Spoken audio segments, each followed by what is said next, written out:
একুশের বিধানসভা ভোটের আগে বলা হয়েছিল বালুমাটির শুভেন্দু আর লাল মাটির দিলীপ খেলা দেখাবে।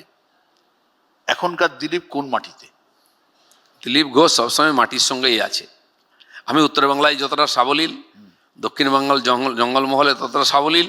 আমি জানি না কলকাতার লোকেরা আমাকে কি মনে করে, আমি খুব একটা ভাবি না এটা নিয়ে। বিরাট ক্রেজ আছে আপনার।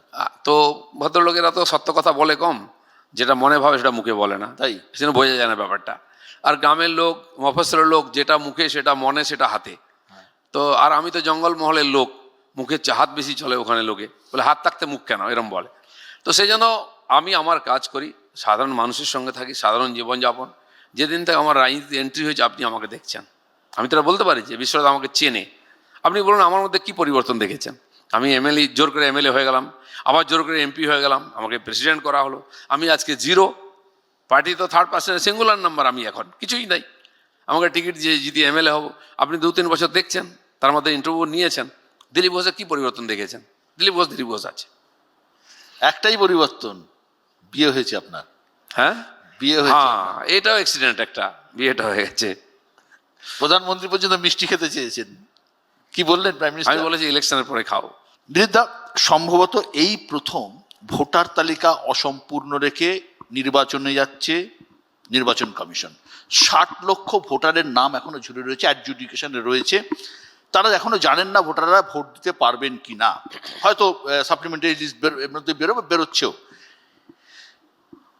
এটা তো ঠিক যে এরা সবাই অবৈধ ভোটার নন। কি হবে এদের ভবিষ্যৎ? না, প্রথম কথা, দেশের নির্বাচন বা যে ক্ষেত্রে নির্বাচন হচ্ছে, একজনও উপযুক্ত ব্যক্তি যে ভোটার হওয়ার যোগ্য তাকে বাদ দিয়ে যেন ভোট না হয়, আমি মনে করি তাহলে এটা গণতন্ত্রের অপমান। সেজন্য নির্বাচন কমিশন করেছিল। এখন যারা নির্বাচন কমিশনের উপরে আস্থা রাখতে পারেননি তারা আদালতে গেছেন। এখন পুরোপুরি ব্যাপারটা আদালতের, তারা ডিসিশন নেবেন শেষ কবে হবে, পুরোপুরি ঠিক হলো কি না, আর না হয়ে থাকলে নির্বাচন সময় হবে কি না, এটাও তাদের অধিকারে আছে। আর সেটা অবশ্যই দেখা উচিত, কমপ্লিট না করে ইলেকশন না হয় যেন। এবং যে যোগ্য নয় ভোটার হিসাবে হওয়ার মতো এখানে, সে যেন ভোট দিতে না যায়, কারণ এটা অবৈধ হয়ে যাবে। একজন যে বৈধ নয় ভোটার হিসাবে, সে জনপ্রতিনিধি নির্বাচন করছে, এটাও ঠিক নয়। সেজন্য দুটোই গুরুত্বপূর্ণ, একজনও বৈধ ভোটার যেন বাদ না যায়, একজনও অবৈধ লোক যেন লিস্টে না আসে। এটাই তো নির্বাচন কমিশনের কাজ। আজ নির্বাচন কমিশন থেকে বল চলে গেছে আদালতের কোর্টে, তারাও দেখছেন। সেজন্য এটা সম্পূর্ণ করা উচিত। আমার জানা পরিচিত অনেক লোক যারা পুরনো ভোটার, 2 সালে ভোট দিয়েছেন, তারাও বাদ গেছেন। আমার পার্টির বুথ প্রেসিডেন্টের নাম নাই। কেন হয়েছে, কি হয়েছে, এ তো রিসার্চের বিষয়, পিছনে গিয়ে লাভ নেই। এরা তো ভোট দিতে পারবে না। সংশোধন চাই। দেখুন আপনাদের প্রচুর মতুয়া ভোটারের নাম বাদ গেছে, প্রচুর। খালি মতুয়া কেন? আরে যাই, আপনার আমার মতো লোক, আমার পূর্বপুরুষ তো আর মতুয়া নয় না, বাংলাদেশ থেকে এসছে। এরকম বহু লোক মেদিনীপুরের দিকে, ঝাড়গ্রামের দিকে, নদীর পাশে তো মতুয়া কম, সেখানেও তো বাদ গেছে, কম বেশি। যেখানে বেশি বহিরাগত এসে সেখানে বেশি বাদ গেছে। কিন্তু যেখানে যারা স্থায়ী বাসিন্দা, যেমন আপনি গঙ্গার ওপাশে যদি দেখেন বিধানসভাগুলো, 10,000, 12,000, 15,000-এর মধ্যে গেছে। গঙ্গার এপাশে মুখ্যমন্ত্রী এলাকায় 50,000 চলে গেছে, মেয়রের এলাকাতেই 60-70,000 চলে গেছে। কলকাতাতে এক একটা সিটে 60-70, 50, 60, 70,000 বাদ গেছে। তো কিছু বৈধ, কিছু অবৈধ আছে, কিন্তু বাদ তো গেছে।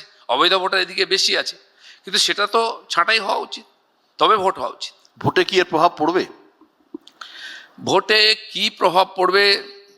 2-5% ভোটার হয়তো ভোট দিতে পারবে না যদি সংশোধন না হয়, কিন্তু কিছু লোককে ইচ্ছা করে হ্যারাস করা হয়েছে। আর আমি সেটা আগেই বলেছি, এখানকার কর্মচারীরাই করেছেন, ইচ্ছা করে করা হয়েছে, যে সমস্ত লোককে ঢুকিয়ে দাও যাতে ঘেঁটে যাবে ব্যাপারটা, তখন আর বাঁচা যাবে না, বৈধ অবৈধ সবাই চলে যাবে। তো ওই ঘুণের সঙ্গে কি বলে, গমের সঙ্গে ঘুণ চলে যাবে। এইটা হয়েছিল রাজনীতি, তার জন্য একটা সমস্যা হয়েছে, যারা দেখছে। ইচ্ছাকৃত ঢুকিয়ে দেওয়া হয়েছে, মানে তার মানে তো মানে এটাও পরিকল্পনা তো। আমি আপনাকে বলছি, ডোমিসাইল সার্টিফিকেট বিধাননগরের এসডিও অফিস থেকে হাজার ইস্যু করা হয়েছে। তার আগে সরকারি হসপিটাল থেকে বার্থ সার্টিফিকেট ব্যাক ডেটে হাজার ইস্যু করা হয়েছে। এগুলো চক্রান্ত পরিকল্পিত হয়েছে, তার জন্য এই সমস্যা তৈরি হয়েছে। কিন্তু তৃণমূল তো বলছে মুসলমান ভোটারের নাম বাদ দেওয়ার জন্য মালদায় 4 লাখ, মুর্শিদাবাদে 11 লাখ, উত্তর দিনাজপুরে 5 লাখ, ওখানেই তো প্রায় 30 লাখ ভোটারের নাম বাদ। যেখানে জনসংখ্যা বেশি সেখানে তো বাদ যাবে।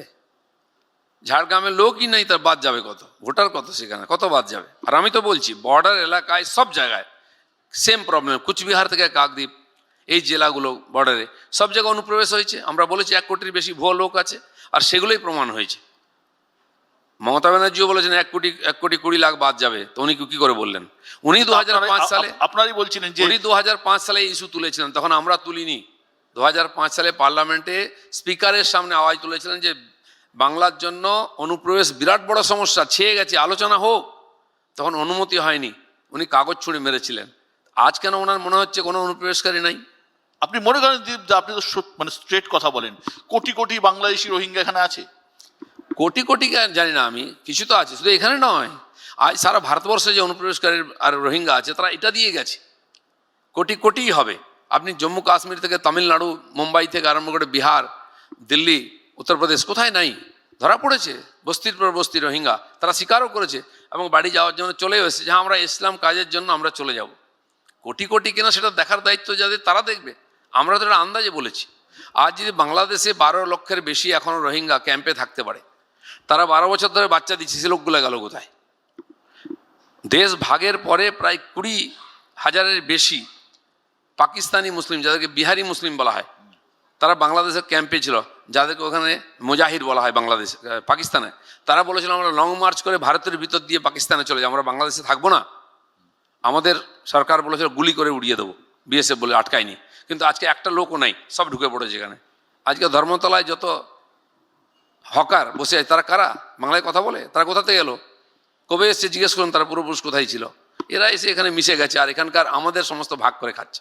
এতদিন এই রাজ্যে বিরোধীরা বলতো পশ্চিমবঙ্গের আইন শৃঙ্খলা খারাপ, পরিস্থিতি খারাপ, তাই 7-8 দফায় ভোট করাতে হয়। আপনি বললেন আপনি কম দফায় ভোট করার পরিস্থিতি, তাহলে কি আইন শৃঙ্খলা ভালো হয়ে গেল বলে এটা? না, এই চ্যালেঞ্জ নিয়েছে নির্বাচন কমিশন, আমি স্বাগত করছি, কিন্তু করে দেখাতে হবে ওদেরকে। আর যদি করে দেখাতে পারেন 2 ফেজে আগের চেয়ে শান্তিপূর্ণ ভোট হয়, তাহলে এটা নিঃসন্দেহে ঐতিহাসিক হবে। নির্বাচন কমিশনকে আমরা ধন্যবাদ দেবো। আর এটা হওয়া উচিত পশ্চিমবাংলার জন্য।